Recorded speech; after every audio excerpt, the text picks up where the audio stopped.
कि आप जब इस तरह से क्राइसिस में फंस चुके होते हैं तो दो चीज़ें हैं अमेरिका के लिए। एक कि हम इस युद्ध को ख़त्म करें लेकिन हम जीतता हुआ दिखें अपने आप को, तो ये क्या टूल्स हो सकता है अमेरिका के लिए। और दूसरा कि अगर न्यूक्लियर इशू पे बातचीत नहीं बन रही है तो हम न्यूक्लियर इशू को थोड़े देर के लिए दरकिनार कर देते हैं, अंतरिम कुछ समझौता कर लें, फ्रेमवर्क बना लें और आगे चलकर न्यूक्लियर इशू पे जाएंगे। एम्बेसडर त्रिगुणायत, ये ऑप्शन नहीं है क्या?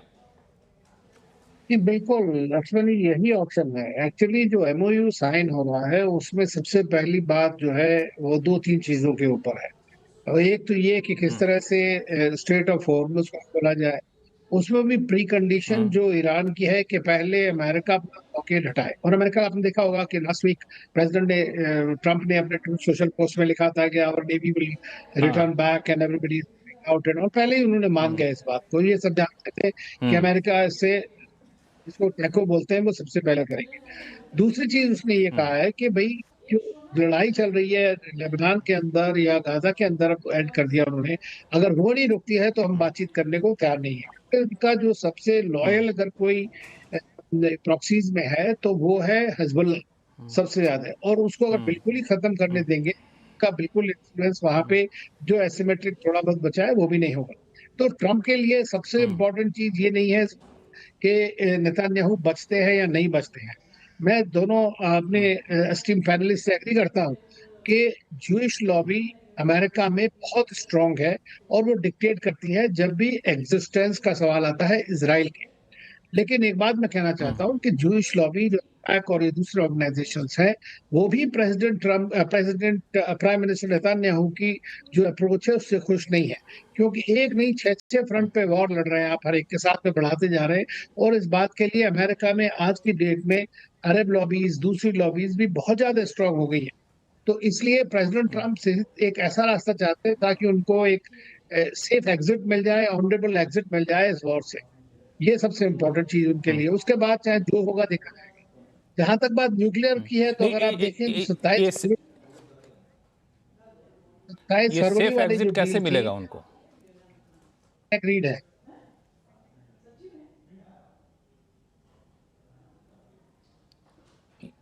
ये सेफ एग्जिट कैसे मिलेगा उनको? सेफ एग्जिट मिलेगा अगर अगर इसराइल अटैक करना बंद कर देगा इस तरह से दूसरे में, और या जिसको स्पूक करता है हर एक चीज में, हर स्टेप के ऊपर, तो हो जाएगा। तो रेडी बैठे हुए हैं दोनों लोग तैयार करने के लिए। तो इट इज नॉट हम्म, कि कोई ऐसा, मैं कह रहा हूँ बस 100 दिन का वॉर माना जाएगा। अगले हफ्ते में आप देख सकते हैं कि शायद ये बंद ही हो जाए, एमओयू साइन हो जाए। हम्म, हम्म, एमओयू साइन हो और उस एमओयू में न्यूक्लियर वाले पे कोई सहमति फिलहाल ना बने, उसको टाल दिया जाए, इसकी संभावना आपको ज्यादा दिख रही है। नरेंद्र तनेजा साहब।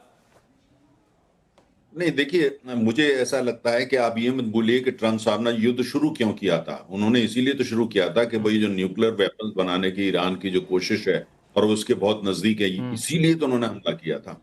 अब कैसे वो अमेरिका की हम्म, पब्लिक के पास या अपने जो भी समर्थक है उनके पास जाएंगे कि जिस लिए हम गए थे उस पर तो हमने बात ही नहीं करी। हम्म, उसके इधर हम्म, अगल बगल वो समझौता करके हम तो आ गए। ऐसा तो नहीं है कि अमेरिका में हम्म, मीडिया नहीं है या उनके हम्म, रिपब्लिकन पार्टी के अंदर भी जो है उनको प्रश्न करने वाले नहीं, और डेमोक्रेटिक पार्टी तो पूरी बैठी हुई है।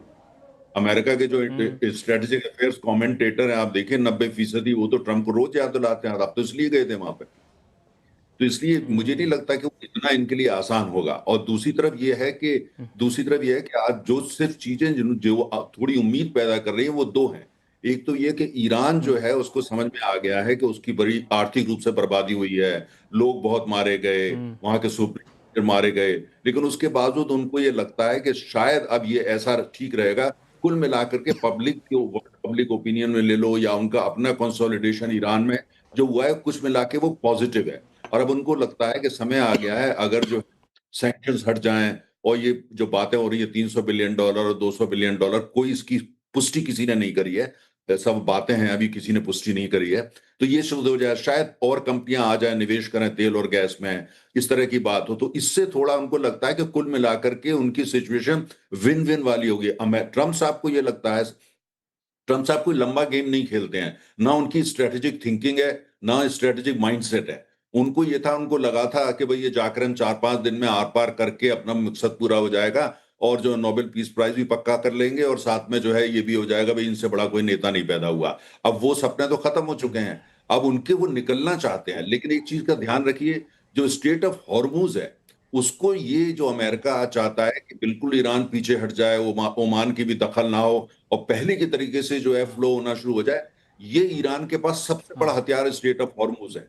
वो स्टेट ऑफ हॉर्मुज को जब तक नॉर्मलाइज करने के लिए राजी नहीं होगा, जब तक जो उनका नजरिया है वो जब तक पूरा नहीं होता। मुझे जो अपने नजर आ रहा है, ईरान को ये दिख रहा है, ये उनके पास एक बहुत बड़ी अपॉर्चुनिटी सामने दे दी है कि उस पूरे इलाके के अंदर एक तो महाशक्ति के रूप में इजराइल बनाई बैठा है क्योंकि उसके पास आणविक हथियार है, और दूसरा जो है वो ईरान बने और जो आसपास के तमाम देश हैं, खासतौर से जो छोटे किंगडम है जहां से तेल गैस खरीदा, वो कम से कम जो है ईरान को जो ये माने कि ईरान जो है वो ज्यादा शक्तिशाली है और वो कुल मिलाकर के बैलेंस अपनी रिलेशनशिप ईरान को लेके चले। उनको लगता है ये मौका है। और अगर आप बड़े ध्यान से आप देख रहे हैं, जिस हिसाब से कतार भी कूद पड़ा है मीडिएट करने के लिए, जिस हिसाब से ओमान भी ईरान से बात कर रहा है, खबरें ये भी हैं कि कहीं ना कहीं यूनाइटेड अरब एमिरेट्स का रवैया भी ईरान के प्रति जो है काफी लचीला हो चुका है। इससे ऐसा लगता है कि जो हालात पैदा हो रहे हैं वो नहीं हो रहे जिसके लिए ट्रम्प साहब वहां आए थे। ट्रम्प साहब तो 100% हार चुके हैं, लेकिन ईरान को लग रहा है ये एक अवसर है कि उस इलाके के अंदर वो अपना दबदबा भी बढ़ा सकता है, सैंक्शंस को भी वो कर सकता है, और अमेरिका से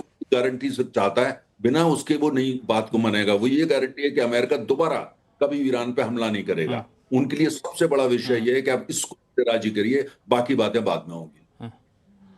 गुलशन सचदेवा साहब, इस पे मानेगा अमेरिका? नहीं, अब मुझे लगता है दिक्कत क्या है यहाँ पे सबसे बड़ी, क्योंकि ईरान को अमेरिका हरा नहीं पाया है और नेतन्याहू उनके काबू में नहीं है, तो उसमें से निकले तो निकले कैसे? क्योंकि अब ये है कि निकलने के लिए जो आप बात कर रहे हैं कि स्टेप बाय स्टेप वहां से न्यूक्लियर की, तो अभी ईरान कोई बात ही नहीं कर रहा है। वो बात तो अभी बहुत पीछे जाके होगी। अभी तो सिर्फ जो स्टेट ऑफ हॉर्मुज खोलने की बात है, उसका भी वो अपना एक मुआवजा चाहता है कि खोलेंगे, लेकिन उसके लिए आप क्या, हमारे जो है उसके बदले में इन्वेस्टमेंट क्या आएगा हमारे पास, उसके बदले में आप हमारे जो फ्रोजन एसेट्स हैं वो कितने आप खोलेंगे। अभी तो उसके अच्छा, एक ऊपर चीज और गुलशन सचदेवा साहब, हाँ गुलशन सचदेवा साहब, एक चीज और कि ये जो बार बार लॉजिक दिया जा रहा है कि स्टेट ऑफ हॉर्मुज को जो आप अंतर्राष्ट्रीय इलाका घोषित कर रहे हैं, कई लोग ये कह रहे हैं कि ऐसा है नहीं, ये जितने नॉटिकल माइल पर देश की सीमा से बाहर होता है उसके भीतर है स्टेट ऑफ हॉर्मुज। तकनीकी तौर पर ईरान चाहे तो उसको अपने कब्जा के अधीन बता सकता है। नहीं, अब ये है कि बात अब कानूनी तौर से इतने सालों तक, हमेशा से, दशकों से खुला था तो वो खुला था। अब आपने उनको मौका दे दिया है, तो उसके अंदर उन्होंने अपना शुरू कर दिया है, जो भी वहां से लेना, कुछ भी वहां से किराया, वहां एक उनको मौका मिल गया है कि उसको अपना अब ऐसी स्थिति में आपने नरेंद्र लोगों तनेजा को फंसा साहब, दिया। हाँ, जी बताइए। हाँ, तनेजा साहब इशारा कर रहे थे कि शायद वो सहमत नहीं है हमारी बात से। नहीं, लक्ष्मण जी देखिए, वो स्टेट ऑफ हॉर्मुज को देखिए या पर्शियन गल्फ को जाके, मैं 20 दफे वहां गया हुआ हूँ, लगभग सारा इलाका मेरा खुद का देखा हुआ है। अगर ईरान ये दावा करता है कि आप बात कर रहे हैं कि साहब जो मैरीटाइम टेरिटरी या आपने इतना ले सकते हैं, आप उसको बढ़ाया जा चुका है, अगर ईरान करता है, उसके पड़ोस में सऊदी अरब बैठा है, वो तो करेगा, वो भी इतना करता है तो वो ईरान की टेरिटरी भी अंदर आ जाएगी। ओमान भी करेगा, कतार क्यों चुप बैठे, बहरीन क्यों चुप बैठेगा, ऊपर कुवैत क्यों चुप बैठेगा? तो ऐसा नहीं है, इस यही वजह है। कोई भी देश ये दावा नहीं और तब बिगड़ते जाएंगे। हाँ, कोई देश दावा नहीं कमर आगा साहब, स्टेट ऑफ नहीं, दावा कोई नहीं, कमर आगा साहब, दावे की बात मैं सिर्फ इसलिए कह रहा था क्योंकि आपने उनको मौका अमेरिका ने दे दिया। उसके बाद ऐसी स्थिति पैदा होगी कि उन्होंने वहां से उगराही करनी शुरू कर दी, जो जहाज निकल रहे थे वो उनका पैसा देना शुरू कर दिया। उनको मौका ऐसा है, लेकिन वो एक बात मुझे लगता है टेम्परेरी बात है, बिल्कुल सही कह रहे हैं, ऐसा कुछ होने वाला नहीं है, ईरान को भी पता है।